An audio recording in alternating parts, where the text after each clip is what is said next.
নমস্কাৰ শ্ৰোতা দৰ্শক বন্ধুসকল আপোনালোকলৈ সাদৰ সম্ভাষণ জনাই মোৰ চেনেললৈ স্বাগতম জনাইছোঁ।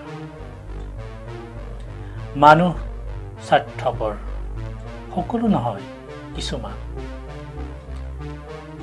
স্বাৰ্থ পূৰণৰ বাবে মানুহক কেনেকৈ খটুৱাই গমেই পোৱা নাযায়। নিহিত স্বাৰ্থৰ কথা পাছতহে গম পোৱা যায়। আজি মোৰ কবিতাৰ শিৰোনাম সন্ধান। কবিতাটি পাঠ কৰি দিয়া হৈছে। মোৰ কান্ধৰ সিকিয়াৰ ভাৰত, মোৰ কান্ধৰ সিকিয়াৰ ভাৰত আল ফুলে লৈ ফুৰিছোঁ। এফালে সাগৰত সাঁতোৰা, আনফালে পৰ্বতৰ শিখৰ বগোৱাৰ তোমাৰ অদম্য হেঁপাহ।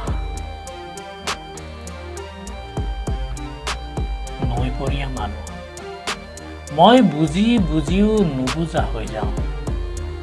তোমাৰ পচন্দ সাগৰৰ লহৰ নে পৰ্বতৰ শিখৰ? মই বুজি বুজিও নুবুজা হৈ যাওঁ। তোমাৰ পচন্দ সাগৰৰ লহৰ নে পৰ্বতৰ শিখৰ? সাগৰলৈ বাট বুলিলে পূৰ্ণ অৰ্ধবৃত হৈ পৰ্বতৰ শিখৰলৈ গতি কৰা। মই বুজি বুজিও নুবুজা হৈ যাওঁ। কথাবোৰ মাছ বেঙৰ খেল লেখীয়া, কথাবোৰ মাছ বেঙৰ খেল লেখীয়া। মাছ মাছ বুলি বেঙক ধৰোঁ আৰু বেং বেং বুলি মাছক ধৰোঁ। মাছ মাছ বুলি বেঙক ধৰোঁ